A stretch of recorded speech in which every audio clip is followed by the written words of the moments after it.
اعوذ باللہ من الشیطان الرجیم بسم اللہ الرحمن الرحیم رب اشرح لی صدری ویسر لی امری واحلل عقدۃ من لسانی یفقہوا قولی ربنا زدنا علما اللہم فقہنا فی الدین آمین یا رب العالمین. اعوذ باللہ من الشیطان الرجیم بسم اللہ الرحمن الرحیم. آیت نمبر 97 تک کل ہم نے پڑھا تھا. آیت نمبر 92 میں ہم پڑھ رہے تھے کہ نیکی کو تم اس وقت تک پا نہیں سکتے لن تنالوا البر حتی تنفقوا مما تحبون. ٹھیک ہے، تو پھر نیکی جو ہے، بر جو ہے، اس کو ایک دفعہ کوئکلی ریویو کر لیتے ہیں تاکہ پھر آگے بھی ہم جو ہے اس چیز کو اپنے ذہن میں رکھتے ہوئے چلیں. نیکی کے جو اقسام ہیں وہ کیا ہے، یعنی نیکی کس کس طرح سے ہم کر سکتے ہیں، کس کس طرح کی نیکی ہوتی ہے. نیکی جو ہے یہ آپ کے دل سے شروع ہوتی ہے، قلب سے. ٹھیک ہے، دل کی نیکی کی کون کون سی چیزیں جو ہیں وہ دل کی نیکیاں ہیں. میں اس کو جلدی جلدی سم اپ کر دیتی ہوں. مثلا انسان کا شکر گزار ہونا. شکر گزاری کیا ہے؟ آپ کی زبان سے تو ہوتی ہے، دل سے بھی ایک اظہار ہوتا ہے شکر گزاری کا. اور صرف اگر انسان کے دل میں شکر گزاری نہیں ہے تو صرف زبان سے الحمدللہ کہہ دینا فائدہ نہیں دیتا. تو نیکی کیا ہے؟ دل سے شکر گزار ہونا. پھر اسی طرح صبر کرنا. صبر بھی بیسیکلی کہاں ہوتا ہے آپ کے؟ صبر آپ زبان سے کرتے ہیں یا اپنے اعضاء سے کرتے ہیں یا آپ کا دل اس کا مرکز ہوتا ہے؟ بتائیں جلدی سے. صبر کی کیفیت کہاں ہوتی ہے؟ دل میں ہوتی ہے نا؟ دل اس کا مرکز ہے، یعنی یہ بھی ایک قلبی نیکی ہے. صبر جو ہے یہ قلبی نیکی ہے. پھر اسی طرح آپ دیکھیں حسن ظن رکھنا، اچھا گمان رکھنا، لوگوں کے متعلق بری رائے نہ رکھنا یا اللہ سبحانہ تعالیٰ سے اچھا گمان رکھنا. تو گمان بھی جو ہے وہ ہمارے دل سے ریلیٹ کرتا ہے. جتنی بھی فیلنگز ہیں، جو فیلنگز ہیں بیسیکلی وہ دل سے جو ریلیٹ کرتی ہیں، ان میں اچھائی جو ہے وہ ساری کیا ہو جائیں گی؟ قلبی نیکی. مثلا آپ اپنے دل کو پاک رکھتے ہیں، دل کو پاک رکھتے. سوری جی بولیے. ہاں جی، میں کہتی ہوں پازیٹیو سوچ بھی آ جائے گی اسی میں. ہاں جی، مثبت سوچ آ جائے گی اس میں. اور پھر یہ کہ دل کو پاک رکھنا. جیسے اللہ کے رسول صلی اللہ علیہ وآلہ وسلم نے ہمیں دعا سکھائی ہے ہماری اولاد کے بارے میں کہ ہم اپنی اولاد کے لیے دعا کریں. اللہم اغفر لہم ذنوبہم وطہر قلوبہم وحسن فروجہم. ٹھیک ہے، تو طہر قلوبہم، ان کے دلوں کو پاک کر دے. تو دلوں کو پاک کرنا بیسیکلی یا پاک رکھنا کیا ہے؟ نیکی ہے. بے حیائی کے خیالات سے اس کو پاک رکھنا. ٹھیک ہے، اسی طرح منفی سوچوں سے اس کو پاک رکھنا، منافقت سے، حسد سے، کینے سے، نفرت سے. تو یہ کیا چیزیں ہیں؟ یہ ساری نیکیاں ہیں. اگر ہم کوشش کر رہے ہیں اپنے دل کو کسی کے بارے میں کہ اس میں ہمارے دل میں کسی کے لیے حسد نہ آئے، یہ بہت بڑی نیکی ہے. اور یہ نیکی کی کون سی قسم ہے؟ قلبی نیکی. ٹھیک ہے، نہ اس میں آپ کا مال لگ رہا ہے، نہ اس میں آپ کی وقت لگ رہا ہے، نہ اس میں آپ کا کوئی اور کا جو ہے وہ آپ کی جوارے استعمال ہو رہے ہیں. صرف ایک آپ کی سوچ ہے. تو سوچنا بھی نیکی ہے. ٹھیک ہے، لیکن چونکہ ہم اس چیز کو اس طرح ریئلائز ہی نہیں کرتے تو ہم سمجھتے نہیں کہ ہم کو نیکی کا کام کریں جب ہم بیٹھ کے سوچ رہے ہیں، اپنے اوپر کام کر رہے ہیں، اپنے اوپر فوکس کر رہے ہیں. اسی طرح زبان سے نیکیاں ہوتی ہیں. زبان سے نیکیاں کون کون سی ہوتی ہیں؟ مثلا سچ بولنا نیکی ہے. ٹھیک ہے، اگر جھوٹ بولنا گناہ ہے تو سچ بولنا کیا ہوا؟ پھر نیکی. یاد رکھیں ہمارا کوئی بھی عمل ابس نہیں ہوتا، یا تو وہ نیکی ہے یا وہ برائی ہے، یا وہ مباحات میں آ رہا ہے یا وہ مکروہات میں آ رہا ہے. مکروہات گناہ کے قریب ہوتے ہیں، ٹھیک ہے، اور مباحات درمیان میں ہوتے ہیں. تو اب اگر ہم مباحات میں الجھے رہتے ہیں تو پھر کیا ہوتا ہے؟ نہ نیکی ملے گی نہ برائی ملے گی. بلکہ کیا ہوگا؟ سم ٹائم ہم مباحات میں اتنے زیادہ انڈلج ہو جائیں گے کہ مکروہات کی طرف چلے جائیں گے. تو نیکی کرنی ہے. ہر عمل جو ہے وہ کچھ نہ کچھ اس کا اثر ہوتا ہے. تو یا تو ہم نیکی کریں یا ہم برائی کریں. تو سچ بولیں گے تو نیکی ہے، جھوٹ بولیں گے تو گناہ ہے. اسی طرح زبان کی ایک اور نیکی کیا ہے؟ وقولوا للناس حسنا، لوگوں سے اچھی باتیں کرنا، بھلی باتیں کرنا. اور بھلی بات میں پھر وہ ساری پیچھے ہم پڑھ کے آئے ہیں کہ اس میں نرمی ہونی چاہیے، اس میں کچھ ایسی بات نہیں ہونی چاہیے جو کسی کو تکلیف دے، اور یہ ساری چیزیں. پھر زبان سے آپ کی نیکی ہے امر بالمعروف کرنا، ونہی عن المنکر کرنا. عن المنکر، ٹھیک ہے، لوگوں کو نیکی کی بات بتانا، برائی سے روکنا زبان سے، یہ بھی نیکی ہے. اسی طرح آپ اللہ کا ذکر کرتے ہیں، تسبیحات پڑھتے ہیں، تحمید تحلیل پڑھتے ہیں، یہ سب کیا ہے؟ یہ بھی زبان سے نیکی ہے۔ پھر آپ لوگوں کو دین سکھاتے ہیں، دین کا علم سکھاتے ہیں، کچھ بھی آپ لائک قرآن پڑھا رہے ہیں، حدیث پڑھا رہے ہیں، قرآن سے حدیث سے ریلیٹڈ گرامر پڑھا رہے ہیں، آپ کوئی بھی اچھی مطلب ان کو کچھ سکھا رہے ہیں زبان سے، یا آپ ان کو اسلام کی طرف تبلیغ کر رہے ہیں، تو یہ کیا ہے؟ یہ بھی زبان کی نیکیاں ہیں۔ اور اسی طرح پھر حکمت کی بات کرنا یا چپ رہنا، ایسے موقع پر جب آپ کا بولنا یا آپ کا سچ بولنا ایون فساد کا باعث بن رہا ہے، جھگڑا پھیلا رہا ہے، تو اس وقت چپ رہنا بھی نیکی ہے، اور زبان کو کنٹرول کریں نا آپ، تو یہ بھی آپ کی زبان کی نیکی ہے۔ اچھا، اب آپ مجھے بتائیں کہ سچ بولنے سے بھی فساد بڑھ سکتا ہے کبھی کہ نہیں؟ نہیں مثال بڑھتا جی جی میم سارا، بڑھ سکتا ہے۔ ہاں جی بالکل، یہ آپ کا اختلاف ہو سکتا ہے عقائد کے متعلق، آپ کا اختلاف ہو سکتا ہے کسی کے ساتھ اگر آپ سچ بولتے ہیں، لیکن اس معاملے میں بھی آپ کو خاموش رہنا زیادہ بہتر ہو جاتا ہے اور نسبت ایک جھگڑے کی۔ بعض اوقات یہ وقتی طور سے تھوڑا سا ٹف ٹائم آ جاتا ہے، لیکن یہ کہ پھر جب لیٹر آن جو اس کے جو کانسیکوینسز ہیں وہ اچھے ہی ہوتے ہیں سچ بولنے کے، اس سے کبھی وہ نہیں ہوتا۔ نہیں دیکھیں، آپ اس کو معاملات میں دیکھیں نا، اگر بعض اوقات ایسا ہوتا ہے کہ آپ کو پتہ ہے کہ شوہر اور بیوی جو ہیں آپس میں انہوں نے یہ بات کی ہے، اب آپ کو سچ پتہ ہے، اور آپ اگر وہ سچ بتائیں گے جا کے بیٹھ کے بیوی کو، تو لڑائی بڑھ جائے گی نا پھر۔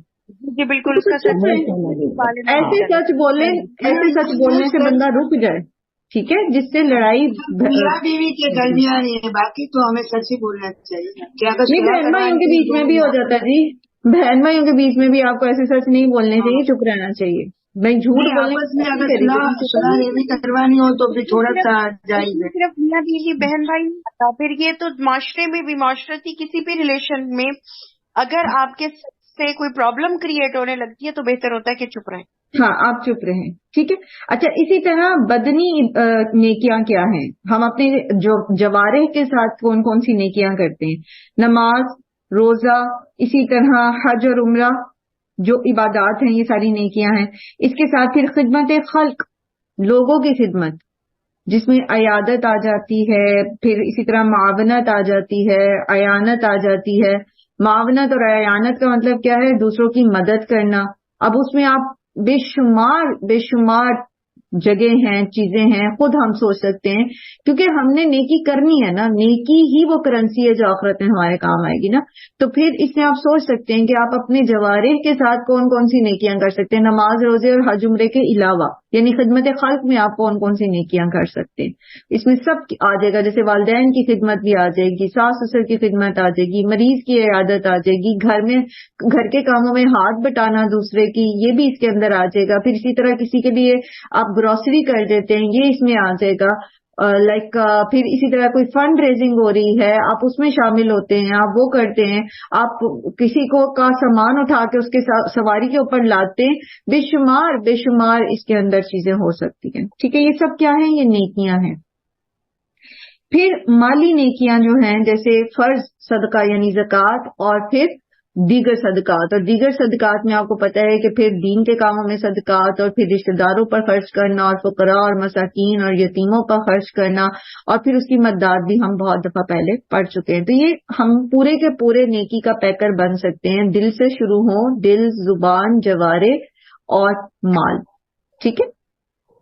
یہ پھر وہی آ گیا نا کہ مما تو ہدون والی بات، کہ اب اس میں دیکھ لیں کہ جو چیزیں جیسے جیسے ہمیں پسند ہیں تو ہم اسی اعتبار سے اپنی نیکی کا دائرہ وسیع کرتے چلے جائیں، اور ہر طرح کی نیکی کریں۔ بر کہتے ہی ہر طرح کی نیکی کو، چھوٹی بڑی، جس کو ہم عام طور پہ معمولی سمجھتے ہیں، کچھ بھی، ٹھیک ہے۔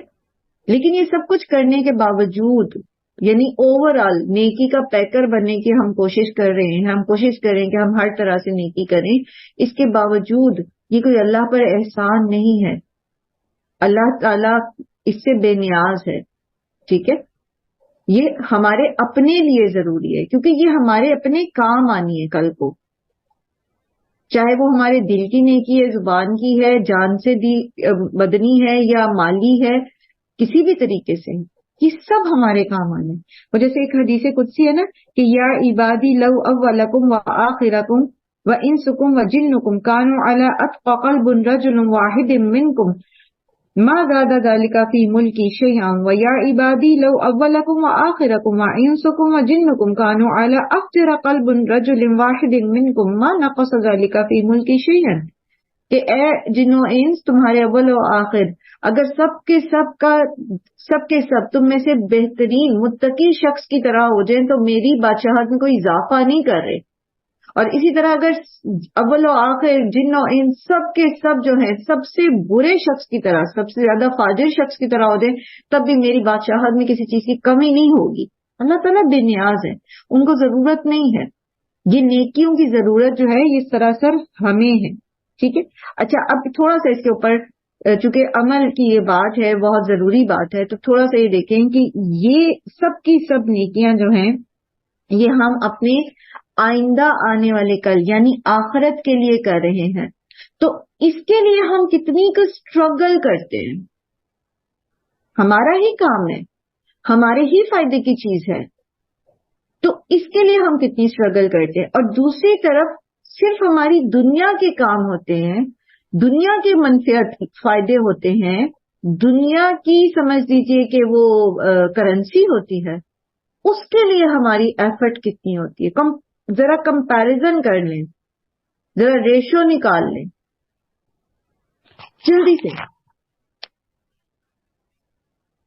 بتائیں.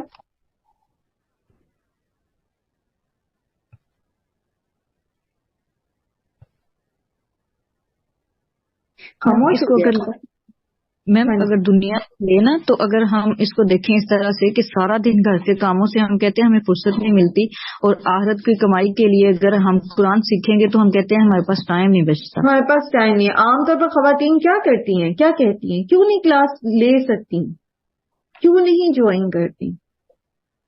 چلے ایک تو ہے کہ کسی کی مجبوری ہے، گھر کے کام، پھر چلیں جاب لے لیجئے، بعض لوگوں کی مجبوری ہوتی ہے، ان کو ان کے مسائل ایسے تھے. لیکن میں نے لٹرلی ایسی خواتین کو دیکھا ہے کہ صرف شوقیہ جاب کرنی ہے اور پھر کہنا ہے کہ جی ہمارے پاس ٹائم نہیں ہے قرآن پڑھنے کے لیے، ہم تو جی اس ٹائم پہ جاب پہ ہوتے ہیں.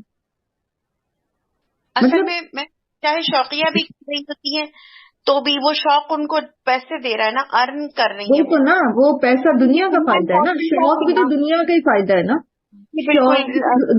خواہش نفس ہے نا انسان کی. تو اب اس کو آپ دیکھ لیں.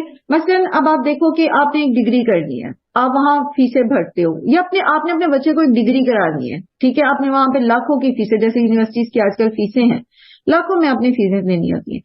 آپ کا فوکس کیا ہوتا ہے اپنے بچے کو، پڑھ لو پڑھ لو پڑھ لو پڑھ لو، ایسے ہی ہے نا. اچھا وہاں سمجھ نہیں آ رہی، ٹیوٹر کر لو، ٹیوٹر نہیں آ رہی، لائبریری بیٹھ جاؤ، یہ نہیں ہو رہا وہ کر لو، وہ نہیں ہو رہا وہ کر لو. اور آن دا ادر ہینڈ وہی سیم چائلڈ ہے آپ کا اور قرآن سکھانا ہے آپ نے اس کو، تو اس پہ ہمارا کتنا فوکس ہوتا ہے. اس پہ ہم کیا کہتے ہیں، اچھا چلو پیپرز کے بعد پڑھ لینا، اچھا چلو آج زیادہ یونیورسٹی کا کام زیادہ اس پہ فوکس کر لو.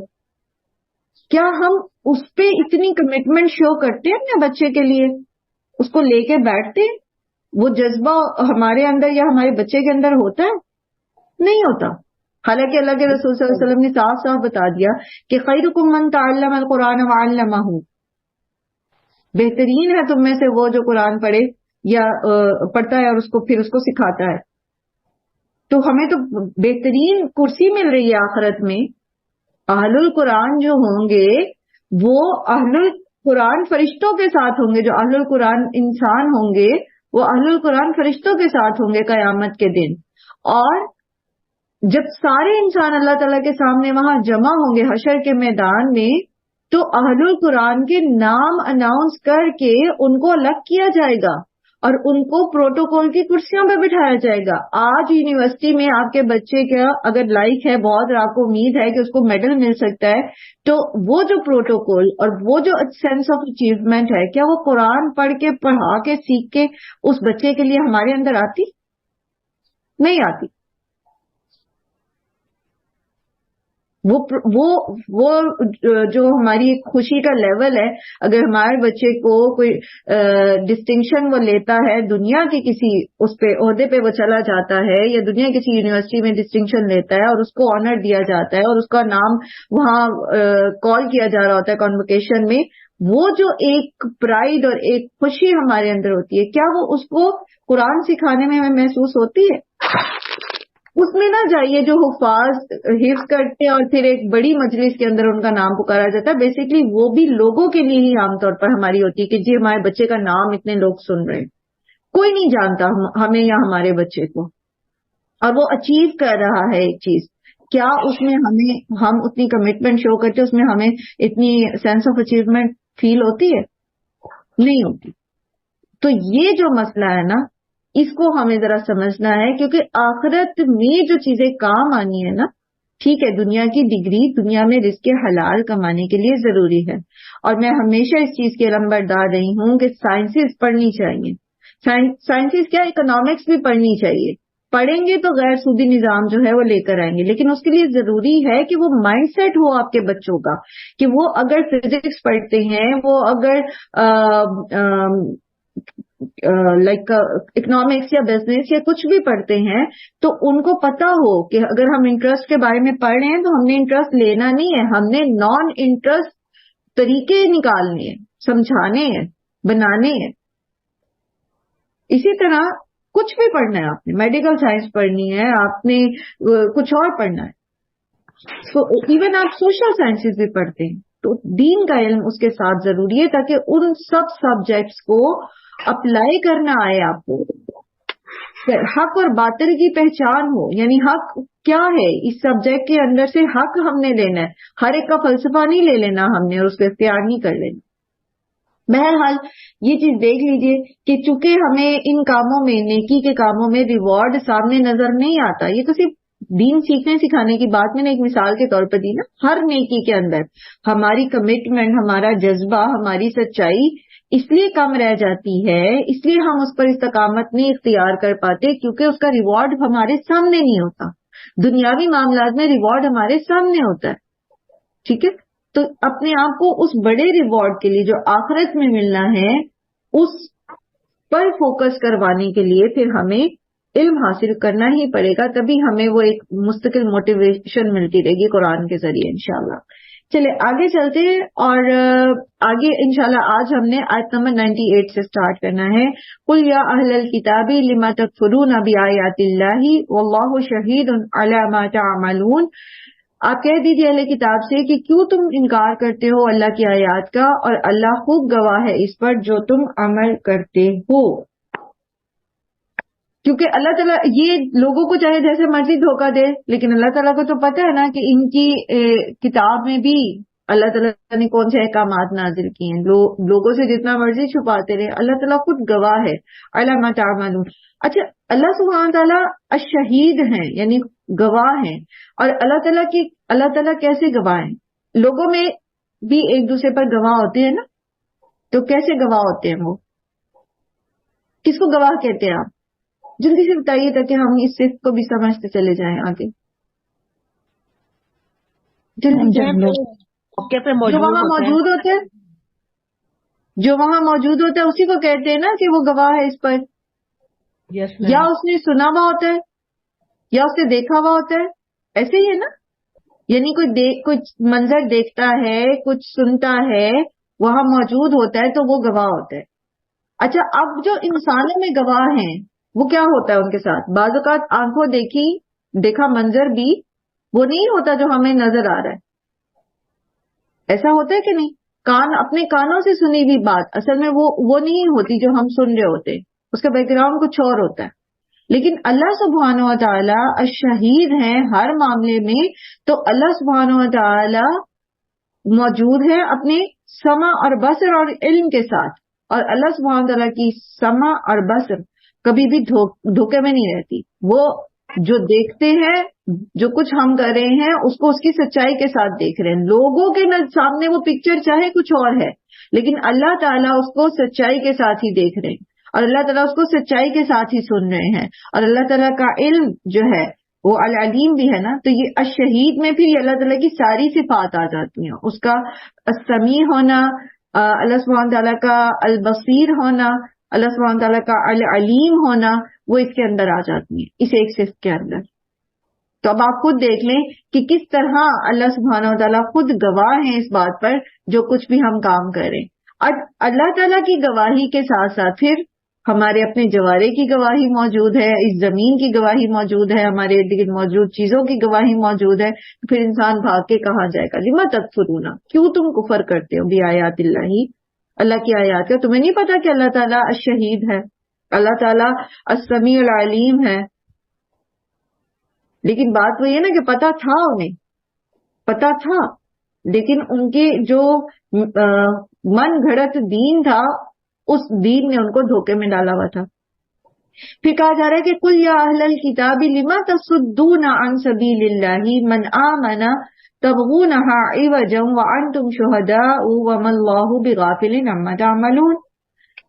کہہ دیجئے اہل کتاب، کیوں تم روکتے پھرتے ہو اللہ کے راستے سے اسے جو ایمان لایا، اور تم تلاش کرتے ہو اس میں کجی یا ٹیڑھا پن، حالانکہ تم خود اس بات پر گواہ ہو، اور نہیں ہے اللہ اس چیز سے غافل جو کچھ تم عمل کرتے ہو.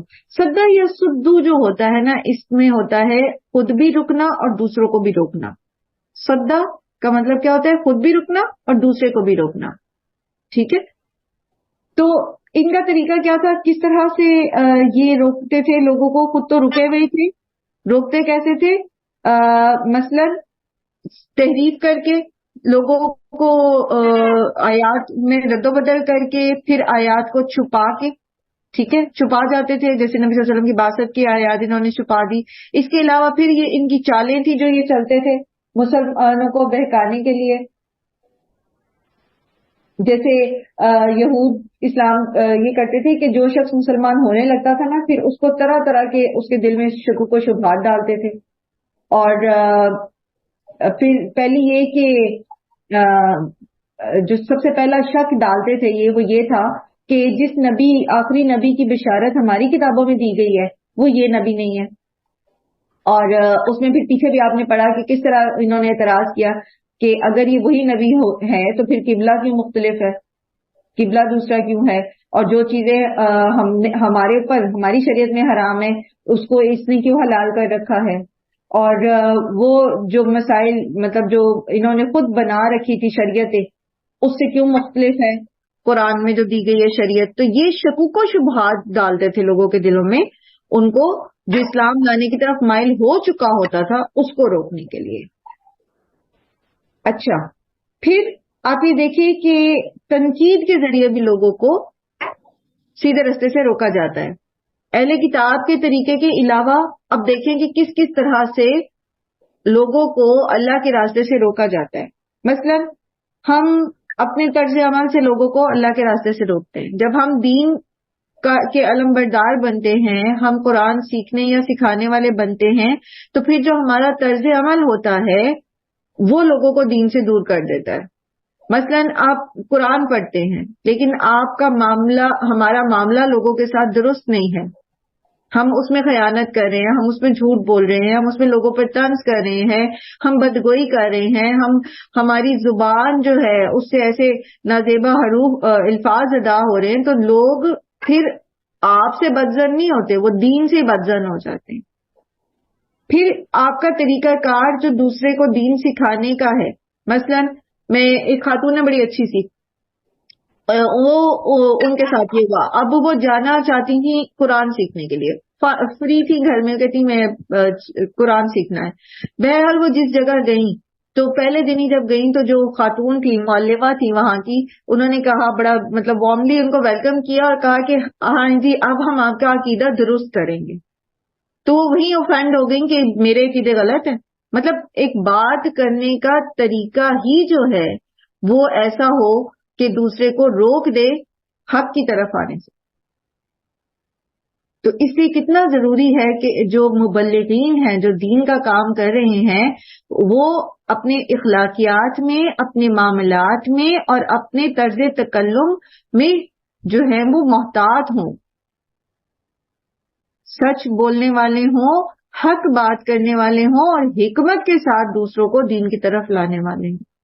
پھر اسی طرح آپ دیکھیں کہ سازشیں کر کے، جیسے انہوں نے اہل کتاب نے بھی سازش کی تھی، وہ کیا تھی کہ دین کے ایک حصے میں ایمان لاؤ اور دوسرے حصے میں اس کا انکار کر دو، اور پھر تنقید کر کے لوگوں کے اوپر کسی ایک عالم دین کے کسی کو لے کر اس کے کسی معاملے کو اس کے اوپر ایسا تنقید کا ایک وہ شروع کرنا سلسلہ کہ لوگ نہ صرف یہ کہ اس عالم دین سے بدزن ہوں بلکہ وہ دین سے بدزن ہو جائیں، یا یہ کہ دوسروں کے اوپر جو دین کی طرف نہیں ہے ان کے اوپر تنقید کرنا اور ان کے ساتھ ایسا طرز تکلم رکھنا کہ وہ دین سیکھنے کی بجائے اوفینڈ ہو جائے اور وہ دور ہو جائے۔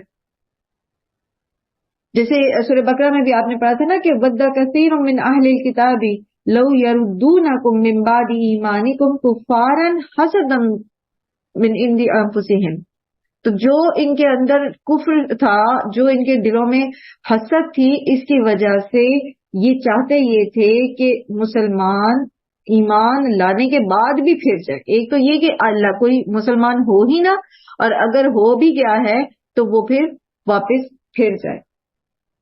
یہاں پر مسلمانوں کو پھر اب خطاب کیا جا رہا ہے کہ یا ایھا الذین آمنوا ان تطیعوا فریقا من الذین اوتوا الکتاب یردوکم بعد ایمانکم کافرین، کہ اے ایمان والو اگر تم نے اطاعت کی اہل کتاب میں سے اس گروہ کی، ایک گروہ کی، یہ تمہیں پھیر دیں گے تمہارے ایمان کے بعد کافر بنا کر۔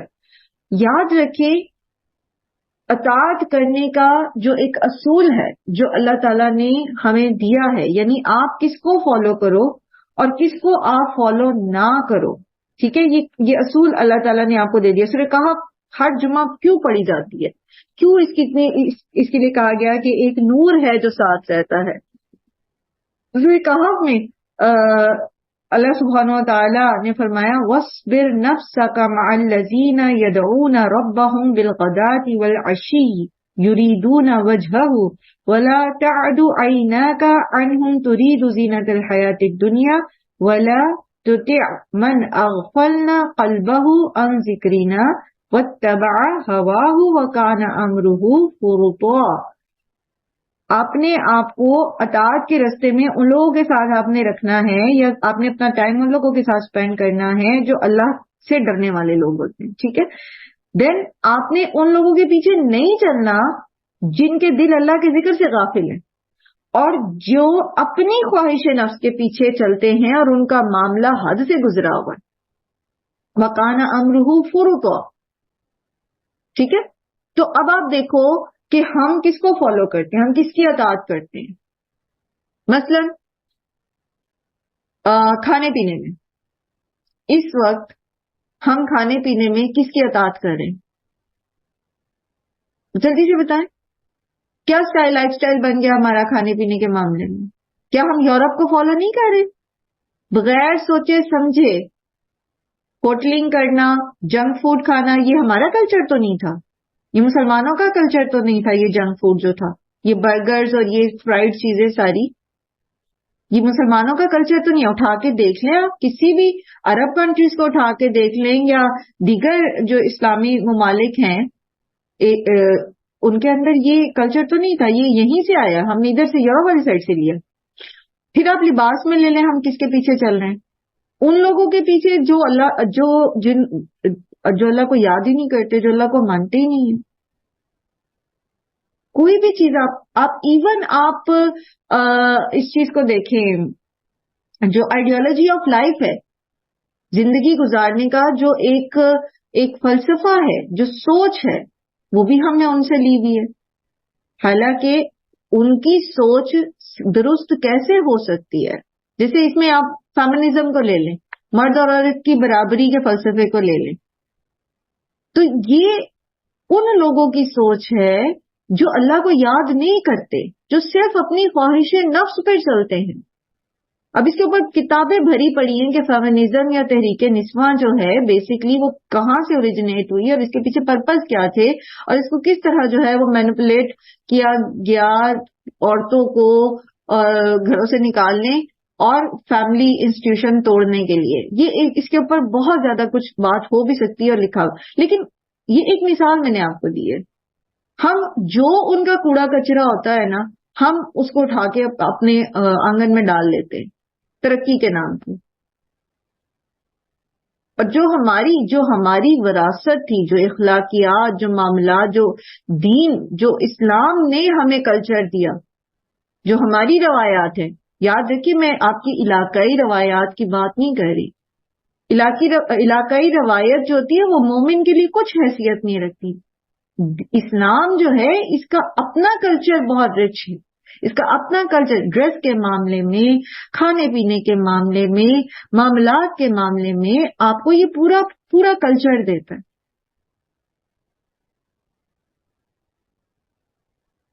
تو ہم کس کو فالو کریں؟ صاف اللہ تعالیٰ نے بتا دیا کہ یا الذین آمنوا ان تطیعوا فریقا من الذین اوتوا الکتاب یردوکم بعد ایمانکم کافرین. تو وہ ہمیں اعتقادی کافر تو نہیں بنا سکے. لا الہ الا اللہ تو ہم کہہ رہے ہیں، لیکن اس لا الہ الا اللہ کے ساتھ ہم زندگی نہیں گزار رہے. اور اللہ تعالیٰ ہم پہ رحم کرے، اللہ تعالیٰ ہماری نسلوں پہ رحم کرے. یہ جو ان کی فلسفیز ہیں، یہ جو ان کی آئیڈیالوجیز ہیں، جو ہم نے اسی طرح لا کے ہر جگہ اپنے گھروں میں ڈالنی ہے، ہماری جو نئی جنریشن ہے وہ بہت کنفیوز ہو گئی اپنے دین کے معاملے میں، جن کی بیس اسٹرانگ نہیں ہے دین کے متعلق. تو کیا ہے یہ؟ ایمان لانے کے باوجود ایمان سے ہٹتے نہیں جا رہے ہم. کتنے آپ کی اسلام آباد کی یونیورسٹیوں میں بچے جو کہتے ہیں کہ جی ہم ایگنوسٹک مسلم ہیں، یا وہ لٹرلی کہہ دیتے ہیں جی کہ ٹھیک ہے جی سارے دین ہی صحیح ہیں، سب جس کا جو جی چاہے کرتا رہے. یہ یہاں آپ کی اپنی پاکستان کی یونیورسٹی کے بچوں کی باتیں. اور پھر باہر کے ملکوں میں آپ دیکھ لیں جو وہاں جا کے رہتے، اللہ یہ کہ اللہ ماشاءاللہ جو پیرنٹس بہت کنسرن ہوتے ہیں وہاں رہ کے بھی اپنے بچوں کی دینی تربیت کرتے ہیں اور ان کے اپنا کلچر سکھاتے ہیں دین کا. میجورٹی کیسے؟ حتیٰ کہ اپنے نام بھی انہوں نے ساؤنڈ لائک فرینچ اور انگلش ساؤنڈ میں کر لیے ہوتے ہیں. داؤد کو ڈیوڈ کہلانا پسند کرتے ہیں اور اسی طرح سے. تو اس کا یہ اوریجنیٹ کہاں سے ہوا ہے؟ یہ مسئلہ آیا کہاں سے ہے؟ یہ یہیں سے آیا جب ہم نے اطاعت کا غلط راستہ چن لیا. ہم نے وہ غلطی لے لی، غلط راستہ اختیار کر لیا جدھر ہم نے نہیں جانا تھا. بات ہم نے اس کی ماننی تھی جو اللہ سے ڈرتا تھا. طریقہ ہم نے اس کا لینا تھا جو صبح شام اللہ کو یاد کرتا ہے. صبح شام اللہ کو یاد کرنے کا مطلب صرف یہ نہیں ہے کہ وہ تسبیحات ہی پڑھتا رہے. صبح شام سے مراد یہ کہ ہر وقت ہی وہ اللہ کو یاد رکھتا ہے.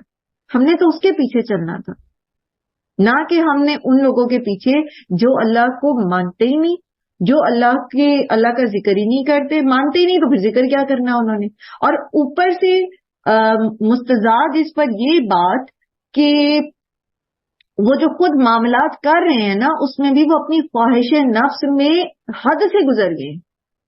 مثلا ہومو سیکشولیٹی کو لے لیجیے.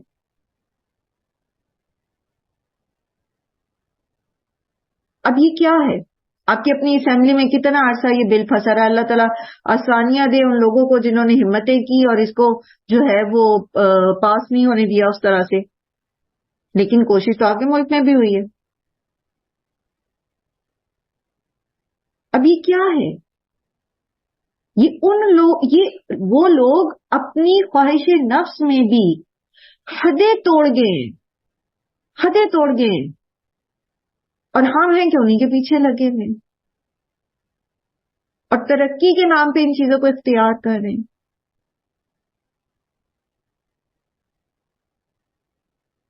تو اللہ تعالیٰ نے تو صاف صاف بتا دیا کہ یردوکم بعد ایمانکم کافرین.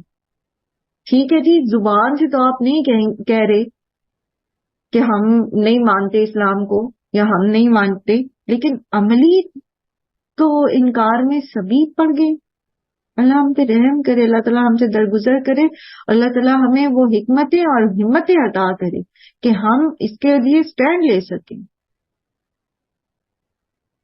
وَكَيْفَ تَكْفُرُونَ وَأَنْتُمْ تُتْلَى عَلَيْكُمْ آيَاتُ اللَّهِ وَفِيكُمْ رَسُولُهُ. اور کیسے تم انکار کر سکتے ہو وَأَنْتُمْ تُتْلَى عَلَيْكُمْ آیات اللہ، جبکہ تم پہ پڑھی جا رہی ہیں اللہ کی آیات، وَفِيكُمْ رَسُولُهُ، اور اس کا رسول تمہارے بیچ میں موجود ہے. اب آج تو اللہ کے رسول صلی اللہ علیہ وآلہ وسلم اس طرح موجود نہیں ہے، لیکن ان کا علم، ان کی سنت، ان کی احادیث، قرآن کریم موجود ہے اور پڑھا جا رہا ہے، پڑھ پڑھ کے سنایا جا رہا ہے. کیسے انکار کر سکتے ہو؟ اللہ ہم پہ رحم کرے.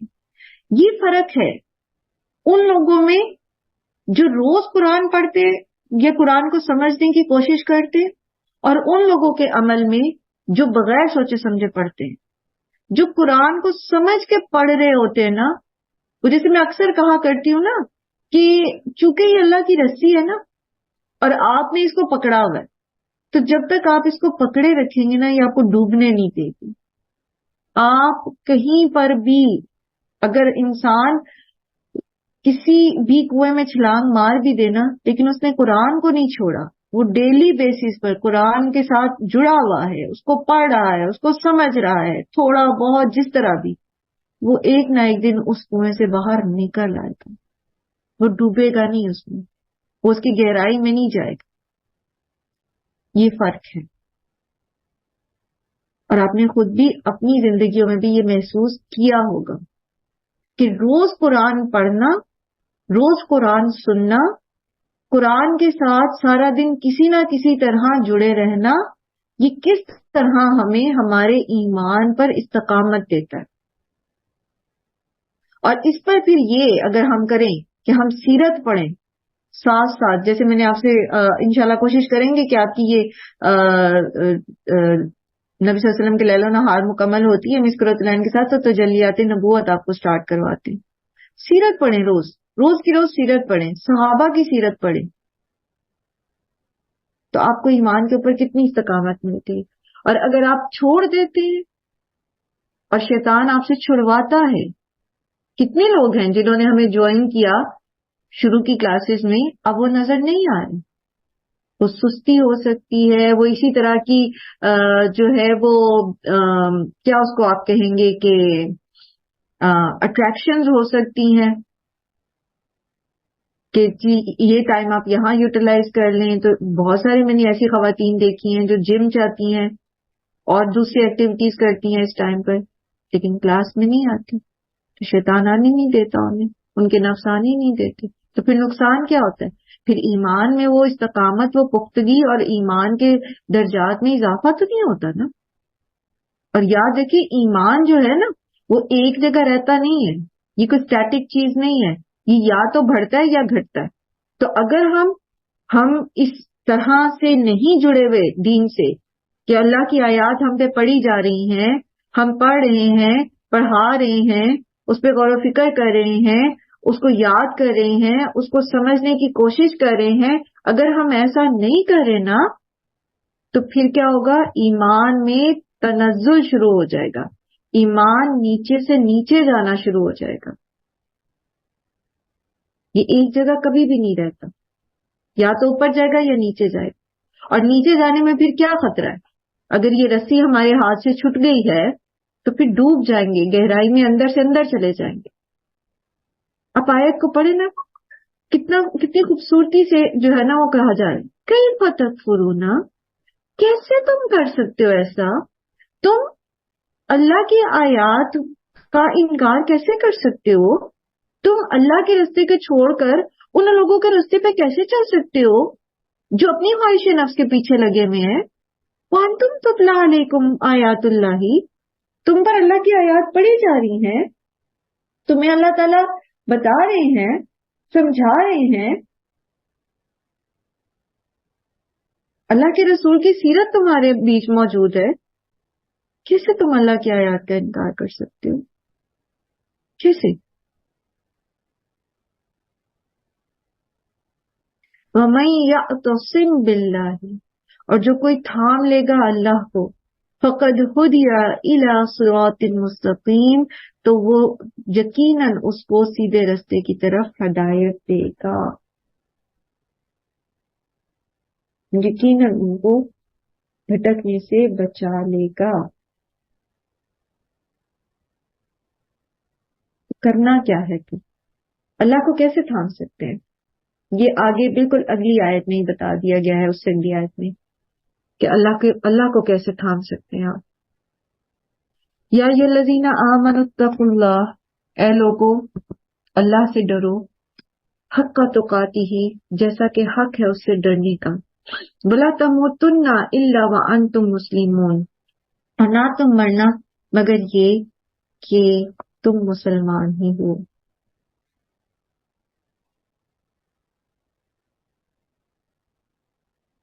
اللہ تعالی سے ڈرنے کا حق کیا ہے؟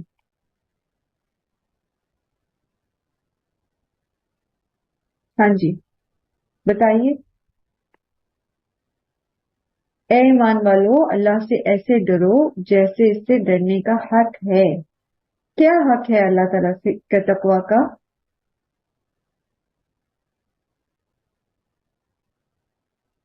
اللہ تعالیٰ نے جو احکامات دیے ہیں ہم اس پہ عمل کریں، اور جن سے روکا ہے ان سے منع ہو جائے. میم ہمارے ذہن میں یہ بات ہونی چاہیے، ہم جہاں بھی کہیں ہیں جو بھی کام کریں اللہ تعالیٰ ہمیں دیکھ رہے ہیں. بالکل. اور میم حضرت علی کا کوٹ ایک انہوں نے پوچھا تھا کسی سے کہ اگر آپ ہاردہ جگہ سے گزریں گے تو کیسے گزریں گے، تو انہوں نے بتایا تھا کہ اپنے آپ کو بچا کے کہ کہیں چوٹ نہ لگ جائے ہمیں. دنیا کی زندگی میں ایسے گزریں جیسے خاردار جھاڑیوں میں سے آپ گزرتے ہیں، اپنے کپڑوں کو سمیٹ کے، اپنے آپ کو سمیٹ کے، بچ کے. تو یہ فتنے جو ہیں سارے یہ خاردار جھاڑیاں ہی ہیں. تو اللہ کا تقوی کیا ہے کہ فتنوں سے، دنیا کی اٹریکشن سے، دنیا اپنی خواہش نفس سے، شیطان کے بہکاووں سے ایسے دامن بچا کے. اور جب بندہ احتیاط سے گزرتا ہے تو وہ کیسے گزرتا ہے؟ بالکل غفلت میں ہوتا ہے یا چکنا رہتا ہے؟ میم چکنا رہتا ہے، غافل نہیں ہوتا. تو مومن غافل نہیں ہوتا. تو اللہ سے ڈرنا ایسا کہ جیسا کہ ڈرنے کا حق ہے، اس کا مطلب یہ ہے کہ کسی بھی مسلمان پر کسی وقت بھی کوئی بھی ایسا لمحہ نہ آئے جبکہ وہ اللہ کے خوف سے غافل ہو جائے. کیونکہ انسان کو جیسے آگے آ رہا ہے نا وَلَا تَمُوتُنَّ إِلَّا وَأَنْتُمْ مُسْلِمُونَ، اور نہ تم مرنا مگر یہ کہ تم مسلمان ہی ہو. تو یہی وصیت حضرت ابراہیم علیہ السلام نے بھی اور حضرت یعقوب نے بھی اپنے بیٹوں کو کی تھی نا. تو دیکھیں موت کا وقت تو کسی کو نہیں پتا ہوتا کہ کب آ جائے. ہم بہت اچھے ہوں لیکن اس کے ساتھ ساتھ ہم برائیاں بھی کرنے والے ہوں، تو اس چیز سے ڈر لگتا ہے نا کہ موت تو کسی وقت بھی آ جائے گی. تو اگر ہم برائی کرتے ہوئے فوت ہو گئے تو، کیونکہ انسان کا معاملہ تو اس کے آخری عمل کے ساتھ کے مطابق ہی ہوتا ہے نا. اگر ہم برائی کی حالت میں دنیا سے گئے تو کوئی لمحہ ایسا نہ ہو کہ جس میں انسان اللہ کے خوف سے غافل ہو. اور اسی طرح خوشی غمی دکھ سکھ ہر وقت ہر جگہ اپنے ہر عمل کو پہلے جانچیں، پہلے دیکھیں کہ یہ عمل جو ہے ہمارا یہ تقوی کے اگینسٹ تو نہیں ہے، یہ اللہ کی نافرمانی والا تو نہیں ہے.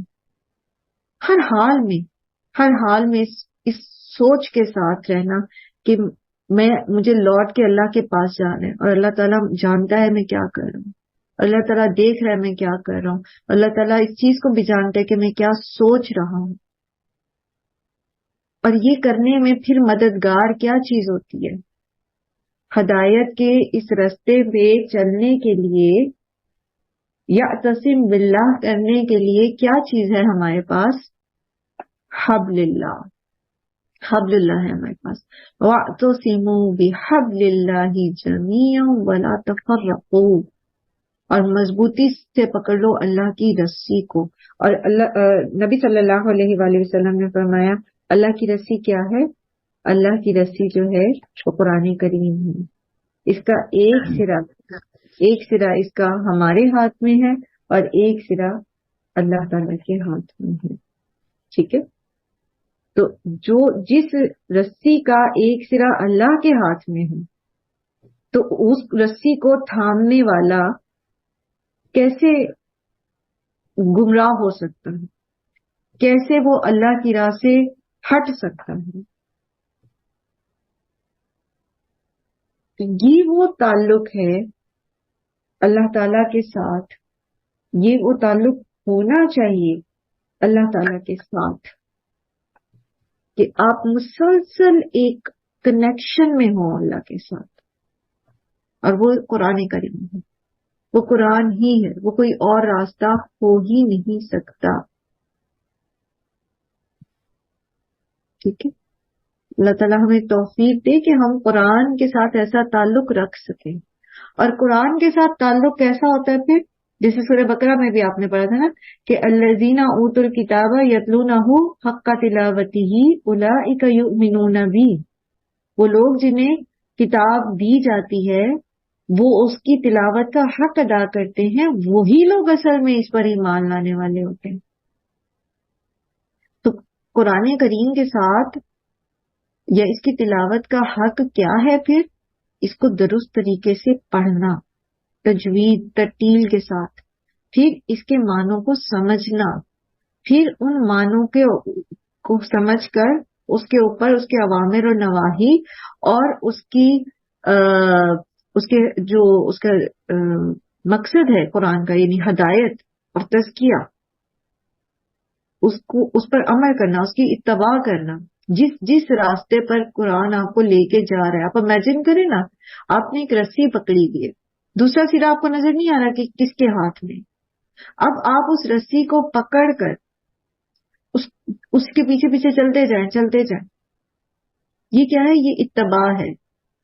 انہی فٹ سٹیپس پر آپ چلتے چلے جائیں گے. تو کیا ہے یہ؟ پھر یہ تعلق ہے قرآن کے ساتھ جو ہونا چاہیے. اور پھر حق تلاوت ہی میں چوتھی چیز کیا آ جاتی ہے کہ پھر خود تک اس کو روک کے نہیں رکھنا، کیونکہ یہ خیر کا سرچشمہ ہے.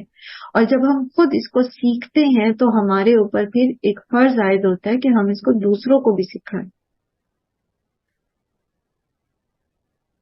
تو وَاعْتَصِمُوا بِحَبْلِ اللَّهِ جَمِيعًا، سب مل کے اس رسی کو پکڑ لو. اور یہ نہیں کہا گیا کہ اکیلے پکڑو، کیا کہا گیا؟ مل کے پکڑ. سب لوگ اس رسی کو مل کے پکڑ لو. مل کے پکڑنا ضروری ہے، یعنی سب کے سب اس رسی کو پکڑو. آپ تصور کریں سب نے ایک ہی رسی پکڑی ہوئی ہے تو سب ایک ہی رستے پہ چلیں گے نا. تو اب کیا ہے؟ وَلَا تَفَرَّقُوا، فرقے میں نہ پڑو، فرقہ نہ ہو جاؤ. تو قرآن کریم اللہ تعالی کی وہ رسی ہے جس پر چلنے والے اگر وہ اس کو ایسے ہی لیں جیسا کہ اللہ نے اس کو اتارا ہے تو پھر وہ فرقوں میں نہیں بٹتے. فرقوں میں ہم تب بٹ جاتے ہیں جب ہم قرآن کو تو پیچھے چھوڑ دیتے ہیں اور فروعی مسائل اور فقہی اختلافات کو زیادہ ہوا دیتے ہیں. ٹھیک ہے، تو وَاعْتَصِمُوا بِحَبْلِ اللَّهِ جَمِيعًا، جب ہم مل کر اللہ کی رسی کو پکڑ لیں گے، اللہ کو تھام لیں گے، تو پھر کیا ہوگا؟ فَقَدْ ہُدِیَ إِلَىٰ صِرَاطٍ مُسْتَقِیمٍ، تو پھر وہ ضرور سیدھے رستے کی طرف رہنمائی کیا جائے گا، اور پھر وہ تفرقے میں بھی نہیں پڑے گا، فرقہ بازیوں میں بھی نہیں پڑے گا. وَاذْكُرُوا نِعْمَتَ اللَّهِ عَلَيْكُمْ إِذْ كُنْتُمْ أَعْدَاءً، اور یاد کرو اللہ کی اس نعمت کو جب تم تھے آپس میں دشمن. اوس اور خزرج کے بارے میں آپ نے پہلے پڑھا نا، کس طرح یہ آپس میں کٹ تھروٹ والی جو ہے وہ دشمنی میں تھے، شدید قسم کے دشمن تھے. فَأَلَّفَ بَيْنَ قُلُوبِكُمْ، تو اللہ نے ڈال دی یعنی اللہ تعالیٰ نے ڈال دی الفت بین قلوبکم، تمہارے دلوں میں. فَأَصْبَحْتُمْ بِنِعْمَتِهِ إِخْوَانًا، تو ہو گئے تم اس کی نعمت سے بھائی. اللہ کی رسی کو مضبوطی سے تھامے رکھو، قرآن کو تھام لو، اس کے ساتھ اپنے عمل کو درست رکھو، یہ تمہیں فرقوں میں بٹنے سے بچائے گا. یاد کرو جب قرآن تمہارے پاس نہیں تھا تو کس طرح تم ایک دوسرے کے دشمن تھے. لیکن اسی قرآن کے ذریعے، انہی تعلیمات کے ذریعے اللہ تعالیٰ نے تمہارے دلوں کو جوڑ دیا آپس میں۔ تم جو ایک دوسرے کے گلے کاٹتے تھے، تم جو 100 سال سے ایک دوسرے کی نسلیں ختم کرنے پہ تلے ہوئے تھے، تم کیا ہوگے آپس میں؟ بھائی بھائی ہوگے۔ وَكُنْتُمْ عَلَى شَفَا حُفْرَةٍ مِّنَ النَّارِ، اور تھے تم کنارے پر گھڑے کی آگ کے، فَأَنْقَذَكُم مِّنْهَا، تو اس نے بچا لیا تمہیں اس سے۔ تفرقہ بازی کیا ہے؟ شفا حفرۃ من النار، آگ کا کنارہ۔ تو اللہ تعالیٰ نے تمہیں آپس میں بھائی بھائی بنا دیا، تمہیں ایمان کی دولت دے دی، تمہیں اس گھڑے میں گرنے سے بچا لیا۔ کذالک یبین اللہ لکم آیاتہ لعلکم تہتدون، اسی طرح واضح کرتا ہے اللہ تمہارے لیے آیات کو اپنی، تاکہ تم ہدایت پا جاؤ۔ اب اس آیت میں آپ دیکھیں کہ فرقہ بازی کی ممانعت ہے، ٹھیک ہے، اور پھر صحابہ کرام کی باہمی الفت اور محبت، اور اس الفت اور محبت سے جو برکت ان کی زندگیوں میں آئی، اس کی مثال دی گئی ہے، اس کے ذریعے ہمیں بتایا گیا ہے۔ اور پھر کیا کہا گیا ہے کہ اسی طرح اللہ تعالیٰ اپنی آیات کو بیان کرتے ہیں تاکہ تم ہدایت پاؤ۔ تو ہم نے کیا ہدایت پائی اس سے؟ جلدی سے بتا دیں، جلدی سے بتائیں۔ السلام علیکم۔ ہم ہدایت یہ پائی کہ ہمیں تفرقوں میں نہیں پڑنا، فرقوں میں نہیں بٹنا، اور جو قرآن پاک میں اور حدیث میں بتایا گیا ہے ہمیں سیدھی راستے پہ چلنا ہے۔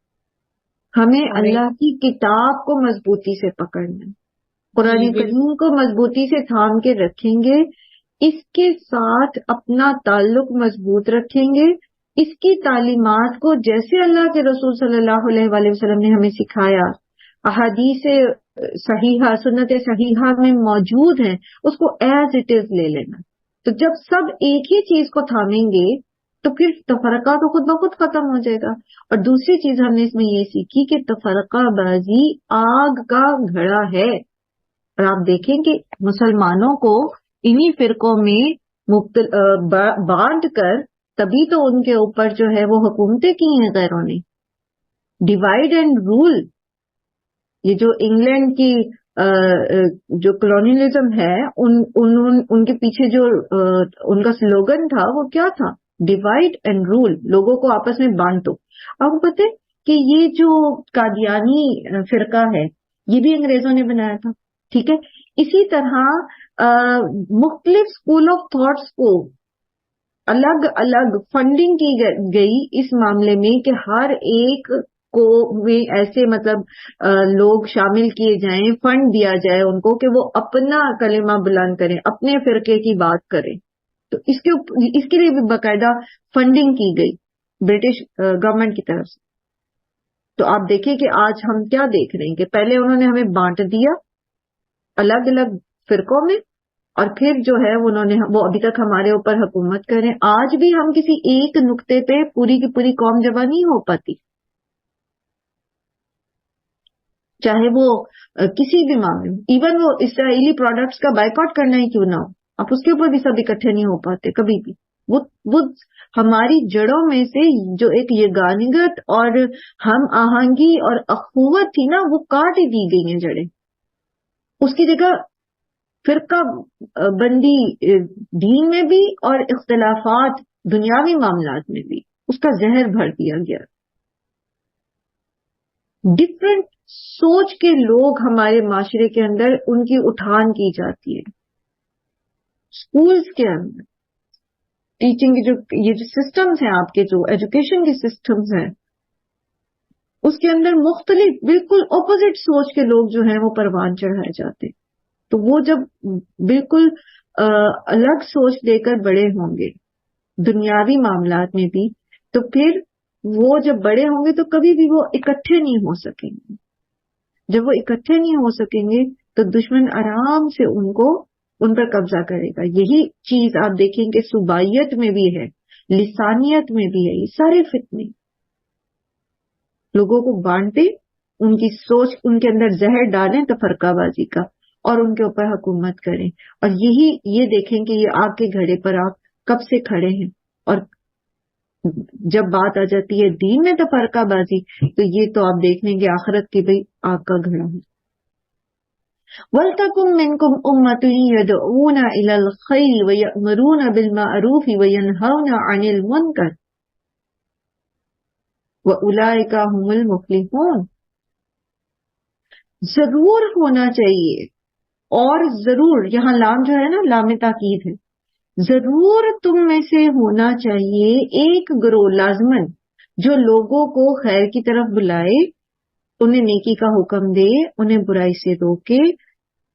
یہ جو لوگ جو یہ کام کرتے ہیں یہ فلاح پانے والے، یعنی خود بھی سیدھے رستے پہ چلتے ہیں، لوگوں کو بھی سیدھے رستے پر چلاتے ہیں۔ آپ صلی اللہ علیہ وآلہ وسلم کے ایک ارشاد کے مطابق وہ قوم جس میں امر بالمعروف و نہی عن المنکر کرنے والے لوگ موجود ہوتے ہیں اس پر اللہ کا عذاب نہیں آتا، یعنی وہ قومیں جو ہیں عذاب کے ساتھ مٹائی نہیں جاتی، تنبیہات ضرور آتی ہیں لیکن پوری کی پوری قوم کو صفحہ ہستی سے نہیں مٹایا جاتا۔ اب دیکھیں اسی لیے یہود جو تھے، بنی اسرائیل جو تھے، ان پر بھی اس طرح کا کوئی عذاب نہیں آیا، کیونکہ وہاں پر بھی ہر دور میں ایسے لوگ موجود رہے، اگرچہ کی گنتی کے چند لوگ رہے لیکن ایسے لوگ موجود رہے۔ جیسے طالوت کے واقعے میں آپ کو یاد ہوگا کہ 313 لوگ رہ گئے تھے صرف پیچھے، لیکن ایسے لوگ موجود رہے جو دین پر تھے اور وہ دوسروں کو حق بات کی تلقین کرتے تھے۔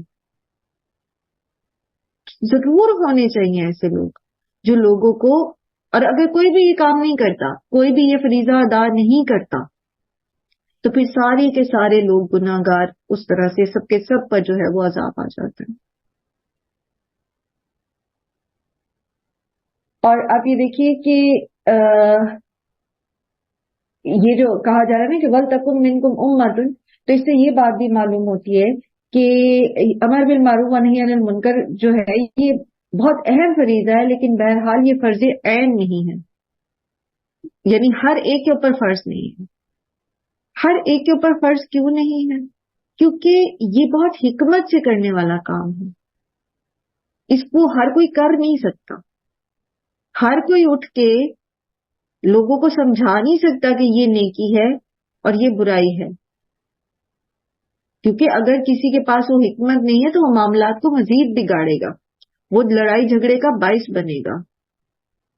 تو اس لیے کہا گیا کہ وَلْتَكُن مِّنكُمْ أُمَّةٌ، تم میں سے کوئی ایک گروہ ایسا ضرور ہونا چاہیے، اور یہ ہونا ضرور چاہیے، لازمن ہونا چاہیے، ٹھیک ہے۔ تو یہ اگر قوم میں سے کچھ لوگ یہ کام کرتے ہیں تو باقیوں کی طرف سے یہ فرض ادا ہو جاتا ہے۔ اور یہ کون لوگ ہوں گے؟ یہ وہ لوگ ہیں جو علوم شریعت کے ماہر ہوں، اور جن کو لوگوں کو دعوت دینے کے آداب آتے ہیں، جن کے اندر حکمت ہو، یعنی یہ علماء کے لیے سمجھ لیجیے کہ فریضہ عین ہے، ٹھیک ہے، علماء کے لیے یہ فریضہ عین ہے، انہیں تو یہ لازمن ہی کرنا ہے۔ اگر علماء اس کے اندر چشم کوشی کرتے ہیں، وہ اس کو اچھے سے نہیں ادا کرتے، تو پھر وہ گویا اپنا ایک فریضہ پورا نہیں کرے۔ اس کے بعد پھر